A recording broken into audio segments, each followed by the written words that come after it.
Welcome everyone to another edition of Very Cold Lasagna. I am your host.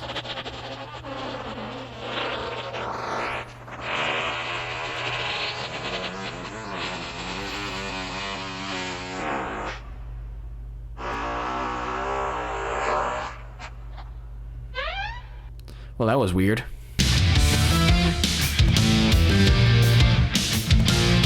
Hello everyone and welcome to another edition, another week of Very Cold Lasagna. I am your host, DylanLasagna. Welcome to episode number 13. 13 episodes, can you believe it? Technically it's 14, but who cares at this point?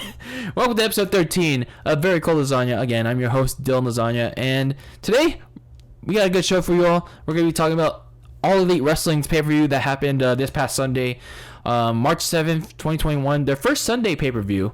So are they following the formula of WWE now, of Sunday pay-per-views? But anyway, I digress. We'll get into this in just a bit.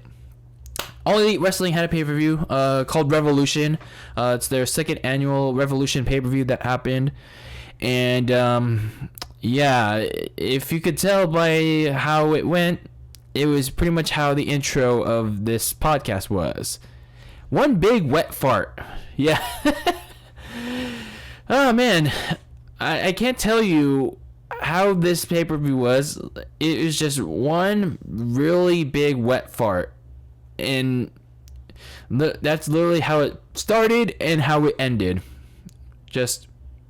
But we'll get into all of what happened at Revolution, or at least of what I could try to get through of Revolution, because like I literally tried to sit through this pay-per-view and I was bored out of my mind, like I was with Dynamite and trying to preview Revolution last week, and goddamn, I could not sit through it. I really couldn't.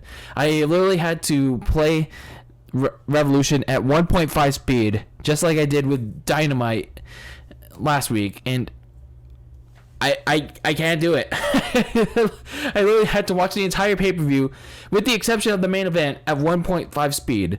I put the speed down at 0.25%, at 1.25. I'll give it that, because, you know, I was interested in what the main event was going to be like. But everything else I had to put at 1.5 speed, because outside of two matches, everything else was shit. It was like boring as hell. But let's break it all down. We had AEW Revolution happen on Sunday. We had the buy-in, and on the buy-in we had Dr. Britt Baker teaming up with Maki Ito. Apparently this was someone from New Japan who made a couple appearances in AEW before. Or she's making her official AEW debut or whatever, and everyone was acting like all surprised, like, oh my god, she's finally in AEW, oh my god, guys, this is the greatest signing ever, or, you know, this is gonna help the women's division or whatever. And I'm just like, who is she? Why should I care? I'm just saying, it's just like, I shouldn't be having to Google it, bitches, but why should I care? So Dr. Britt Baker and Maki Ito, who's replacing Reba, Dr. Britt Baker's partner in crime, to defeat Riho and Thunder Rosa. And yeah, that happened on the buy-in. Then we had the opening match of the show featuring the Cucks of Suck, the Young Bucks, going up against the Inner Circle's Chris Jericho and MJF. And if you missed my preview portion of last week's episode, I wanted Chris Jericho and MJF to win, because, not only extend some portion of the Inner Circle, but also, give the tag team titles to a team that can not only talk, have some charisma, but that can actually have some kind of gimmick going for them. Some snobby assholes. Chris Jericho and MJF, some unlikable heels. But unfortunately for this match, for as personal as it was for the Young Bucks, they still had their spot orgies their spot fests that they love to do, their lack of in-ring psychology with themselves, and they went on this super kick party that they love to do so much, and this like no selling thing. And they retained the tag team titles after Chris Jericho inadvertently gave the Judas effect to Wardlow, and Jericho took a Meltzer driver from the Young Bucks. So the Young Bucks retained the tag team titles against Chris Jericho and MJF. And later in the show, they had an interview with Alex Marvez, who I don't recall still being employed by AEW, but yeah. So Chris Jericho and MJF had an interview backstage with Alex Marvez, and they're gonna hold this council, this war council, on Wednesday on Dynamite, and they're promoting that big changes are coming within the inner circle, and it'll be interesting to see what those big changes are. That's if I tune into Dynamite on Wednesday, whenever this goes up, probably tonight or whenever Dynamite airs. So we'll see what happens on Dynamite and what the changes are, whether it's Chris Jericho leaving, MJF leaving, Santana and Ortiz leaving, or whatever, or maybe nothing happens. Maybe they stay together and Sammy Guevara attacks them all or something, but I don't know. Yeah, the Cucks of Suck, still your reigning defending tag team champions because, spot monkeys. Then we had the Casino Tag Team Battle Royale happened next, and there were a lot of teams that originally, not originally, but that were unadvertised. There are a lot of teams that originally advertised. So, like last week, I'm going to list the participants. There was Bear Country, who, although I still don't care about them. I don't know. They might be a team that I couldn't be invested in the very far off future if they impress me enough. The Dark Order do various different portions of them. The Inner Circle, Santana and Ortiz, the Butcher and the Blade, Private Party, Natural Nightmares, who teased Dissension after they got eliminated.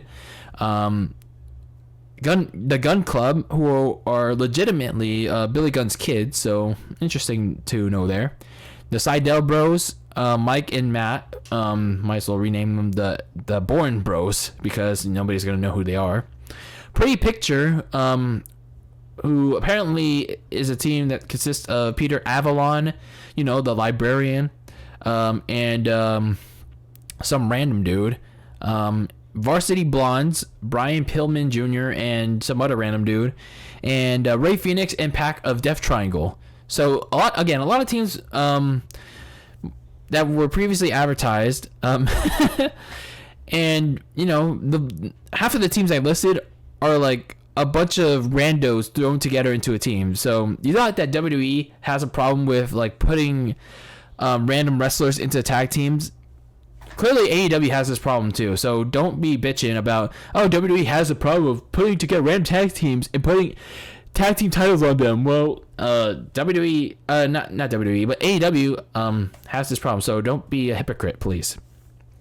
I will say though, I like this concept. I've always liked it from the beginning from AEW that the tag team battle royale, it's kind of like a Royal Rumble, for tag teams. Except that, they haven't executed it well enough because, what tag teams are interesting besides Jurassic Express, I really like Luchasaurus because, he's cool. He looks like a freaking behemoth. He actually looks like a legit badass. But unfortunately, I don't know why AEW freaking the brass in the AEW doesn't want to freaking make them the top team. I don't know why. So anyway, speaking of Jurassic Express, it came down to Jungle Boy and Ray Phoenix from the Death Triangle.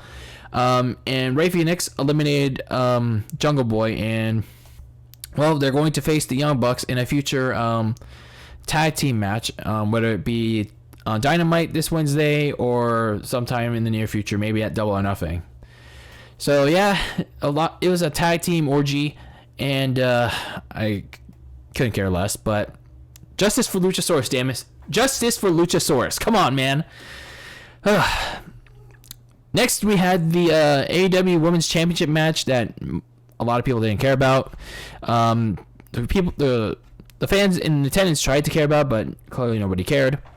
Hikaru Shida retained over the dude-looking Ryo Mizunami, and then afterwards, Nyla Rose, Britt Baker, Maki Ito, sorry if I butchered that, attacked the two before Thunder Rosa came out to practically run them off. And that was kind of weird that, of all people, Thunder Rosa came out and then pretty much was the one that came out and scared them all away when it's just kind of weird.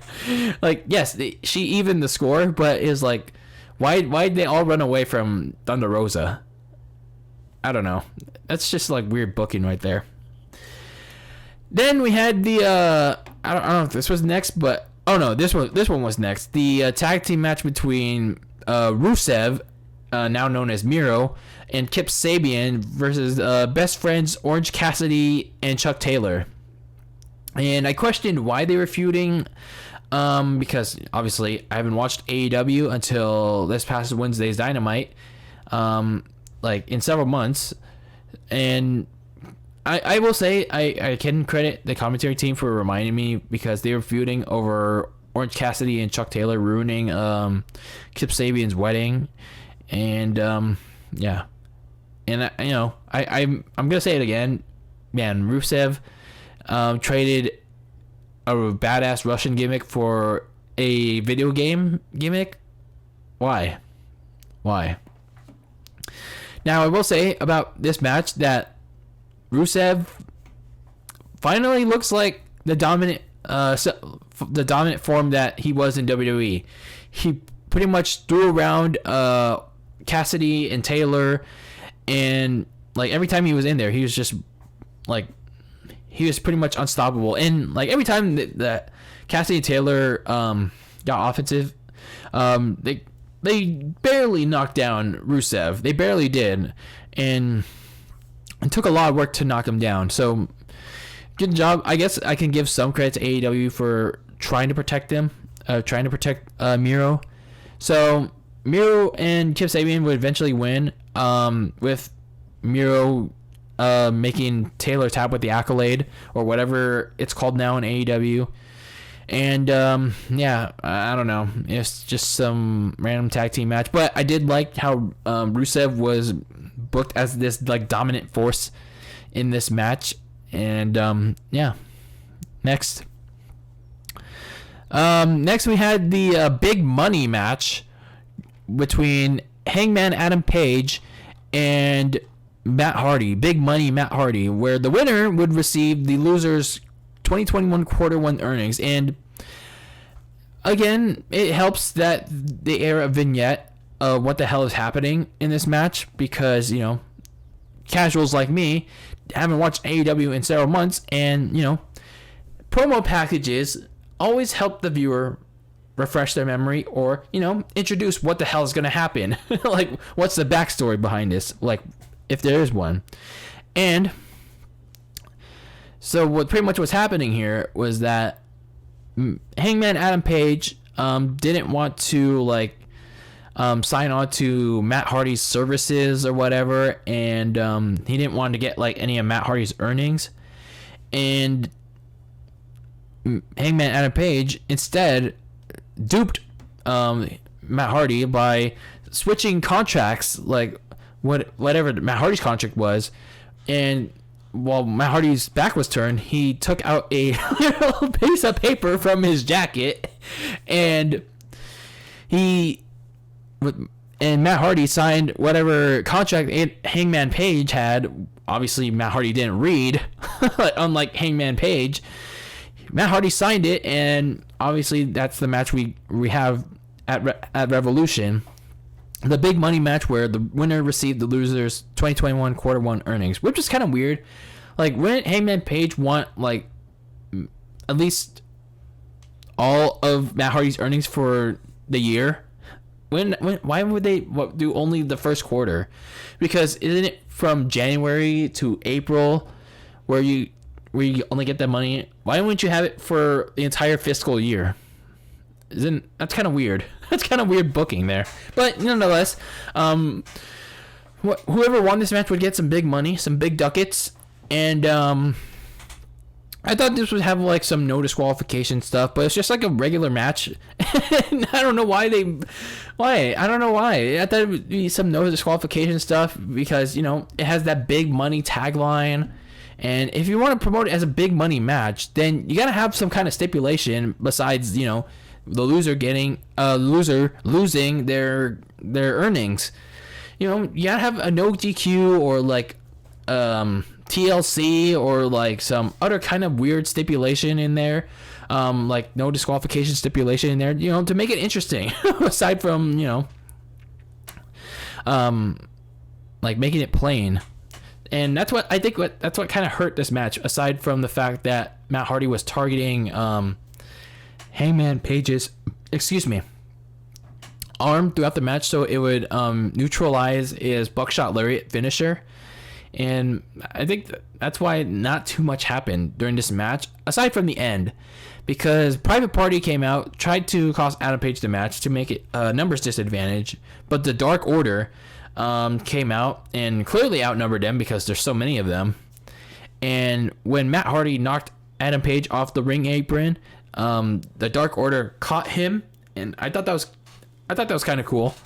And they pushed him back up, so with Matt Hardy like distracted from behind, Hangman Adam Page waited for him to turn around so he could do the buckshot lariat, and Hangman Page won. And now he gets Matt Hardy's first quarter earnings, and Matt Hardy is not going to be big money Matt for quite a while.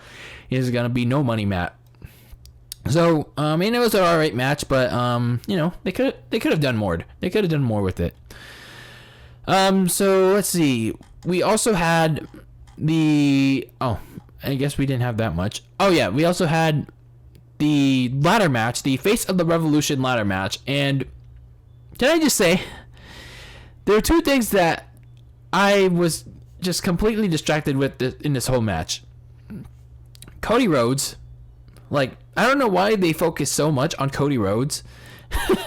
Because if there wasn't a bigger, like, for as okay of a wrestler Cody Rhodes is, he really makes the I don't necessarily hate the guy. I don't think he's like as like, I don't know, is he really as bad as most people take him out to be? I'm not trying to defend him, but why was he the central focus in this match when he was getting this grand treatment? Even though it's like you're battling for a mid-card title, you're getting this grand entrance. And speaking of the grand entrance, he doesn't have the original theme. He has this like, well, go Big Show remix with Snoop Dogg in it, and it sounds terrible. And he still got that pyro, and it sounds awful. And throughout the match, everyone kept targeting his injured shoulder, and at one point he had to leave the match, and the commentators kept focusing on him. I'm like, dude, what was the thought process backstage when you're trying to put this match together? It was like, oh, let's have half the match focus on me, on my shoulder. What the fuck, dude?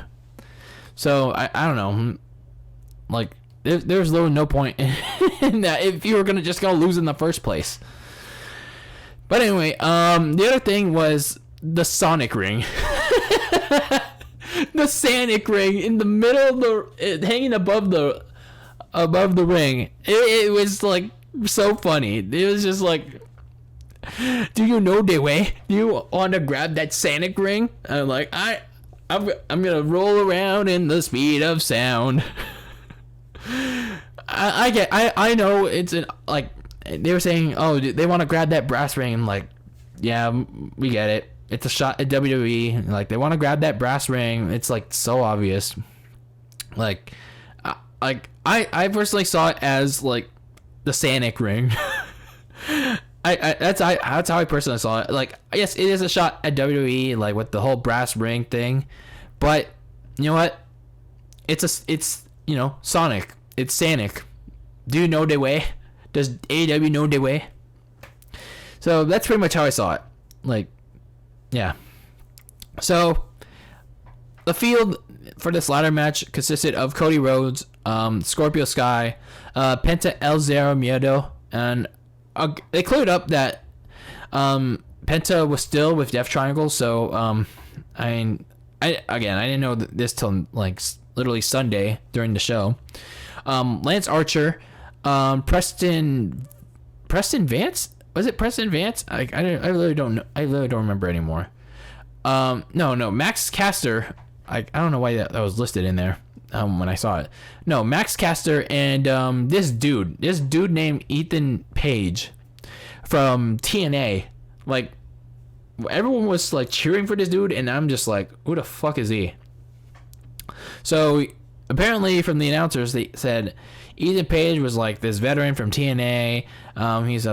He's a former Impact World Champion. Like, can you tell me more, please? Can you tell me a little bit more? Like, could they have at least aired like some kind of vignette of the dude?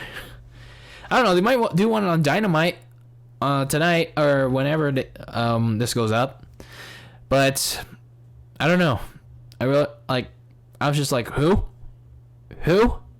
And don't ask me to Google it, bitches, because they're not. I'm not. That's not my job. It's not my job to like, you know. I don't know what you want from me. It's AEW's job to tell me who this person is. It's not the other way around. It's not my job to know who this person is beforehand. It's like, AEW, can you please stop assuming like new viewers who the fuck these people are? I know we're in 2021, but come on, man. Come on. Now, a lot of the field I didn't care about. I mean, I care about Penta because, you know, George Kittle, the tight end from the 49ers, does his taunt. So I care about Penta. Scorpio Sky, who eventually won this match. I know he's, in my eyes, he's kind of lost a lot of potential for me. And him being a single stars, I personally don't see it yet. He has potential, but maybe if I watch a little bit more in my free time, if I have any, if interesting. But I don't know. I don't see it yet. Maybe down the line. And then there's one dude that I found interesting. Max Caster. He's starting to grow on me. Max Caster, Platinum Max. He's kind of starting to grow on me. When he came out, he was the first one out. And during the pre-match, he did his usual rap. And again, he's got some bars. He's got that charisma. And, well, his wrestling and personality, the rest of his personality remain to be seen. I do like them bars from Caster. He even roasted a little bit on Andrew Cuomo. So that was kind of cool. And man, that was a guy that I really like to see more from Caster. He can be cool. He can be cool. So again, Scorpio Sky won the ladder match, and another thing too is that this ladder match was like very weak, very sloppy compared to the other ladder matches that AEW's had before. Like, everyone was botching a lot. There were a lot of like sloppy spots, especially from Lance Archer, Scorpio, Penta. I don't know what's going on here. And what kind of like turned me off a little bit was when Ethan Page and I don't know if it was Sky, like Ethan Page was going to do this like crucifix bomb on Sky while Lance Archer was like bending over like in between a ladder. He was sandwiched in a ladder, but he made it so obvious. Like he made the spot so obvious because he moved the ladder. He stayed in there for so long, and he was just looking at them like ready to take it. And I'm like, dude, could you not be so obvious that you're just gonna get hit by a crucifix bomb, like an incoming crucifix bomb? Like, come on, guys. Like, really? I don't know. I just didn't care for the winner. I did care about like the things outside of that, but everything else is like, yeah. But Scorpio Sky wins the Sanic ring, and he gets the TNT ladder match, TNT title match against Darby Allin on Wednesday. Speaking of Darby Allin, him and Sting were the next match in a street fight against Team Taz's Brian Cage and Ricky Starks. Now, they had commentary for this pre-taped like cinematic street fight, and I know some people were mixed on the commentary. Some people liked it, some people didn't. I actually didn't mind the commentary team here, but I just wish that we could hear like more like audible like things within the cinematography of this match. Like, I felt like the commentary should have been the less emphasis, and like the like the audio in the pre-taped film should have been jacked up like a lot more, so I can hear what's going on. Now, I don't know who produced this street fight, like who did the filming, who did the choreography, but I gotta say, for a filmed match, this was actually pretty good. Like, it's not the greatest thing in the world. I still give the Boneyard match like the best one, especially in this pandemic era. But for what it was pretty good. I liked the entrances, especially Darby and Sting's. The effects, the lighting, the setting in the warehouse was pretty cool. I really like the spot where they had Darby Allin like literally jump off over 30 feet onto Brian Cage onto the scaffolding. That was a pretty cool spot to like pretty much end them in this cinematic match. And as for Sting, obviously, like, you could only do so much for him at 61 years old, and I think this was a good match to hide those limitations. And Sting won the match with the Scorpion Death Drop onto Ricky Starks to win this street fight. Now, again, Sting did pretty good, and obviously at 61, you can only do, again, I'm gonna say it again, like, even though I just said it right like a couple seconds ago, you can only do so much with him at 61. But what are you gonna do? Because most of the match was emphasized like on Team Taz beating up on Darby Allin, and there were some shots that focused on Sting going after and getting beat up by Team Taz. But at the end of the day, still a good match. I really liked the cinematography here. So overall, I thought it was pretty good. This is a pretty good match for what it was. Then we get to the main event. Between the AEW World Champion Kenny Omega versus Jon Moxley in an Exploding Barbed Wire Deathmatch. Now, this was the match that I was most excited for, most interested in, because simply of how it was going to work. If you missed last week's episode, I briefly described what this stipulation was, and when I was preparing for last week's episode, this was the first time I heard about the stipulation. So I'm going to repeat like what I said last week in regards to what the stipulation is. So apparently what this stipulation, the Exploding Barbed Wire Deathmatch, it's a stipulation first conceived by Frontier Martial Arts Wrestling back in 1990, where they replaced the ring ropes with actual barbed wire, and they add exploding wires and C4 explosives around the outside ring. So that was an interesting concept. Now, unfortunately, I didn't get to see like how the match actually was myself, but they did show like portions of it in in the promo package prior to this match, unfortunately, also it was kind of blurry, so it was just like, what the hell? I didn't get to see much of it. Now, the difference between the original match in 1990 and how AEW was going to approach it is that 3 of the 4 sides of the ring were going to be wrapped in barbed wire and rigged to blow upon contact. I mean, I guess that kind of makes sense because, well, how are the wrestlers going to get in there? And also, there were going to be 3 zones outside, around the ringside area, which Kenny Omega dubbed as Triple Hell. And if you went through them, C4 would explode.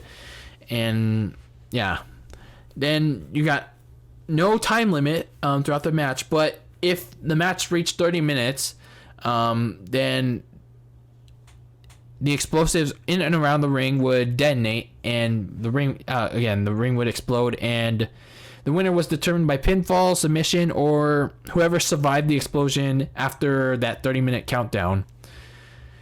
And as I mentioned last week, from an in-ring perspective, I thought it would be cool. I thought it would be interesting because, it sounded pretty violent from what a lot of people were saying, and how AEW was presenting it, was hyping it. But in terms of a storyline, in terms of like who's in it, it was like really hard to get into because I couldn't take Kenny Omega seriously, because he was just like the Young Bucks, a spot monkey, and even with his gimmick, it's like very like tacky. It's very like hard to like engage in. Like, what is he going for here? What exactly is the cleaner? It sounds more like the janitor, like trying to clean up the puke that every casual sees in Kenny Omega. I'm just saying. And as much as I like Jon Moxley, it's like I don't know what he's going for here. Especially in the last couple of months, it's like, does he want to portray himself as this aggressive, unhinged lunatic, or does he want to be a hardcore, like, violent wrestler, but also acts goofy at the same time? I don't know. It kind of reminded me of his Dean Ambrose run, So it's just a little weird. But nonetheless, I was still like pretty interested in this match because, again, of like the concept, how it was gonna go. So as for the match itself, it was kind of brutal. It was kind of exciting to see, but not to the degree that everyone was hyping up to be. I guess I was just expecting a little bit more violence in this match. Now, obviously, I want them alive. And well, but it just felt like a so close yet so far experience, especially for someone that's watching like a death match or exploding barbed wire death match for the first time. And for a lot of people too, this was their first time seeing this kind of stuff. So it would be interesting. It was interesting to see their perspective on how this match would end up. But there's still some cool things that I found cool, if that makes any sense. The exploding ring ropes ended up being a cool concept. Whether or not that was actual explosives or just pyrotechnics, that's another thing. And I like the fact that every time that a wrestler made contact with exploding barbed wire, they would sell it pretty well. So that was a good thing, that the exploding barbed wire ropes did its job. And I just wonder how much that actually hurt Kenny Omega and Jon Moxley. So that's something that can be revisited in like a documentary or something, or in like an interview. Now, as for the actual explosives, again, I just wonder if it's actual explosives or pyrotechnics. And later in the match, like at the midway point, as Jon Moxley was bleeding like profusely, both of them like were on the ring apron, and Jon Moxley performed the paradigm shift onto one of the triple hell landmines, and I thought it would have been a cool spot, but I don't know. Like as they were trying to get out of the landmine, like right after the explosive went off. I don't know if I was the only one that noticed this, but right under the landmine, there was like a box, like a dollar store firecracker under there. Was I the only one that noticed this? Like they forgot to put away this dollar store firecracker like in the box. It's like it was all like noticeably colorful. It's like, was I the only one that noticed that, or am I just seeing things? I don't know. It literally took away. It literally kind of ruined like what was a cool spot. But maybe I'm just seeing things. So later in the match, there wasn't really much cool stuff to see after that because, well, it wasn't really that hardcore afterwards because the Good Brothers, Carl Anderson and Luke Gallows, came out, and Jon Moxley, he fended them off, but eventually Kenny Omega, he hit the one-winged angel onto a steel chair and retained the AEW World Championship. Now, again, it was a good match for what it was. Not the greatest match in the world, not even a great match. There were literally some explosive spots, like with the ring ropes exploding. Again, I'm curious to see how legit those explosives are. But I think they could have went all the way with this one. Now, had they set this up in the stadium, like on the football field, because you could have used the football field for this. I think they could have done a lot more. They could have done like bigger explosives or more hardcore spots.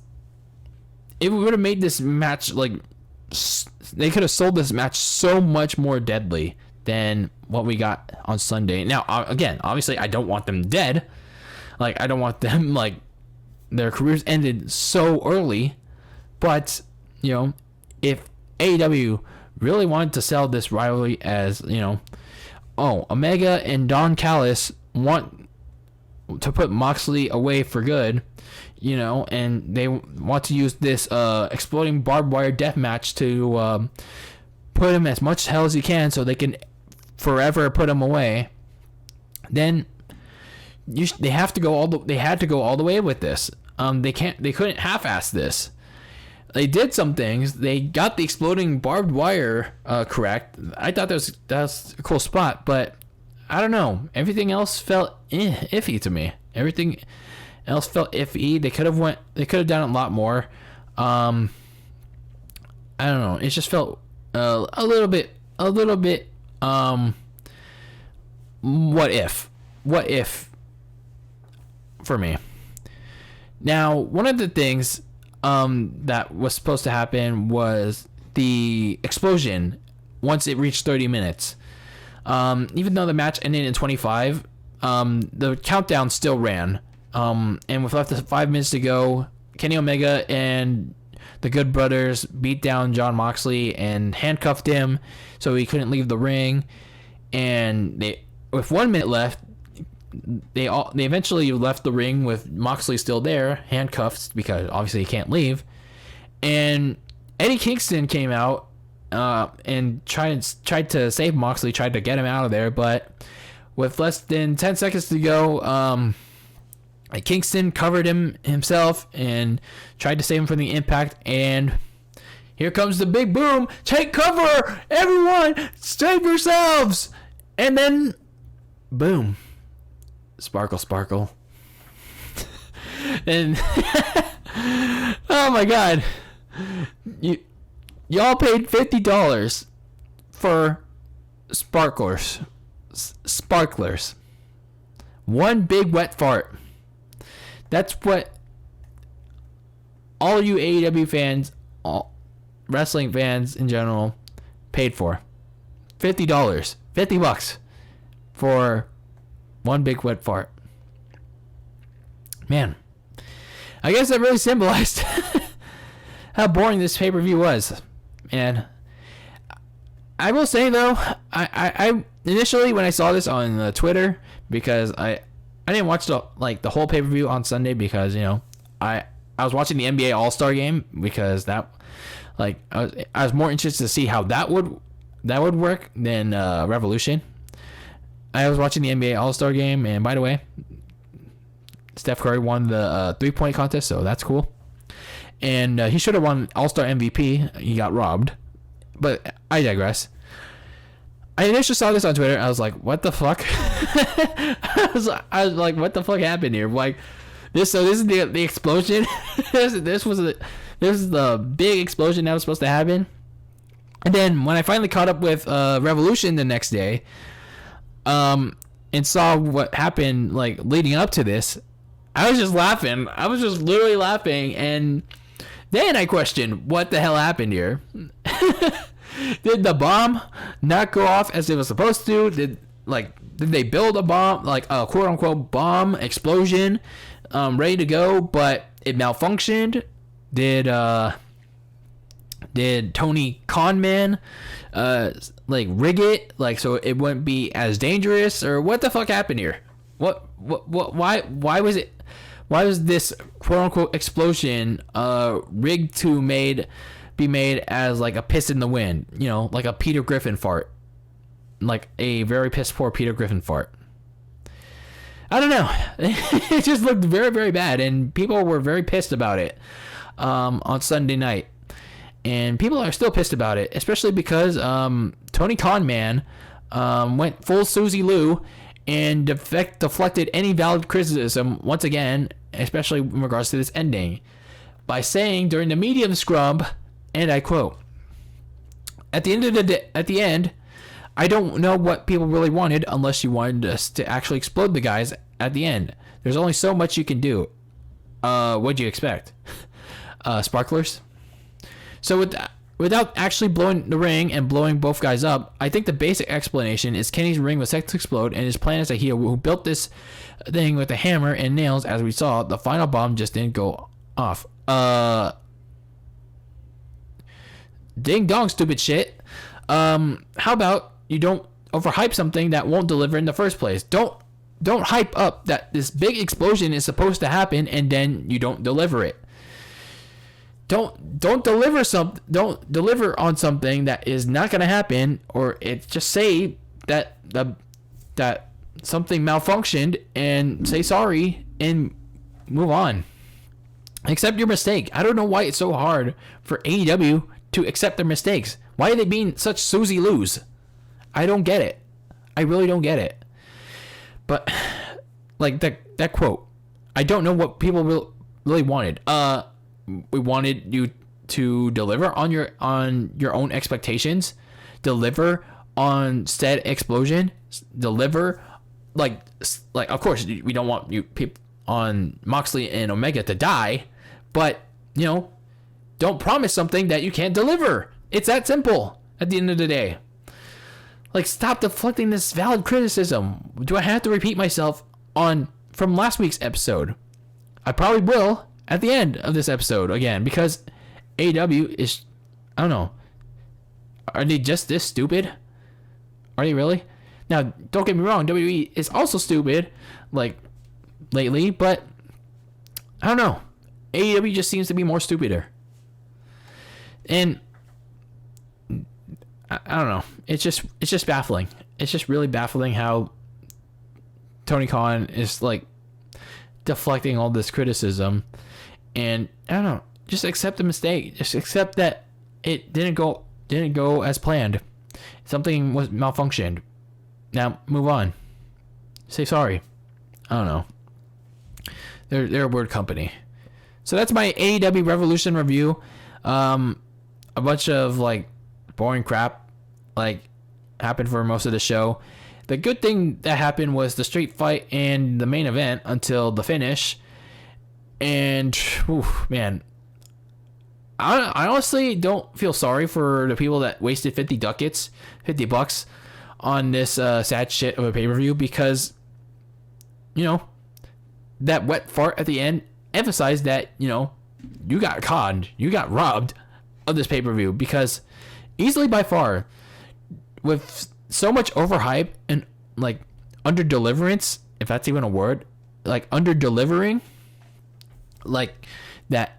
Not only did AEW overhype, and also their fans, you deserve this. Like, you guys deserve like the loss of $50. Like, seriously.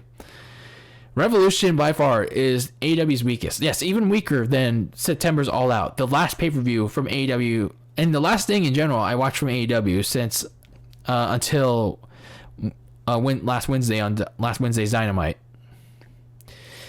I don't know. It's just baffling how people can defend this, how people can deflect, how AEW can deflect the criticism. They can be full Susie Loos and take down people's like videos and all that. Oh, but it's fair. It's fair use, brother.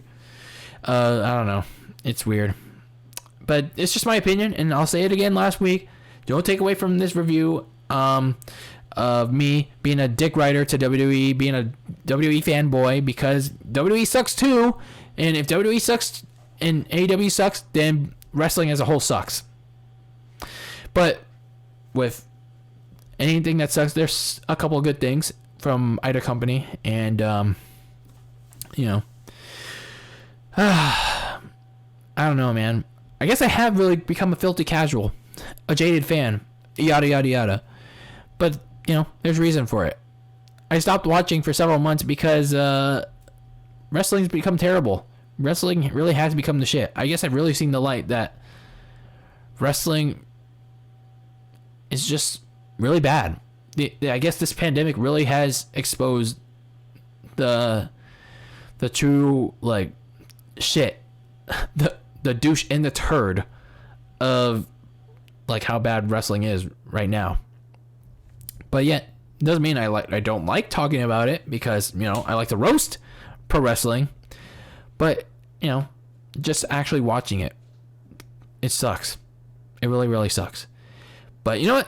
I watch it so you don't have to. And I review it so you don't have to. But anyway, we'll see what happens on Dynamite. That's if I decide to watch Dynamite. I probably won't, because, you know, there's better things to look forward to, like NFL free agency, and maybe Fastlane, or I don't know, WrestleMania in the coming weeks. So we'll see what happens. And as for AEW, I don't know, I'll probably take another extended hiatus from paying attention to them until like Double or Nothing or something, because yeah, they're shitty. Anyway, thank you for tuning into this review of AEW Revolution. This very jaded, very casual, super casual, ultra casual, look at this fucking casual review of Revolution. I'm your host, DylanLasagna. Thank you for tuning in to this episode of Very Cold Lasagna. Make sure to subscribe if you're watching on YouTube, and turn on the notification bell so you'll be notified of each and every upload that goes live here on the channel, especially the vodcast, extras, all that good stuff. And if you're listening to this on an audio platform, on the podcast side of things, make sure to listen to me and give me a good review, or a negative one, whichever helps, on Apple Podcasts, Spotify, and Anchor FM. And last but not least, you can follow me on social media to see whatever the heck I'm doing on Twitter and Instagram at Very Cold Lasagna. And as always, keep your takes on sports and wrestling very cold in the fridge, and eat that very cold lasagna, and I will see you all next time. Take care, everyone, and have a good day.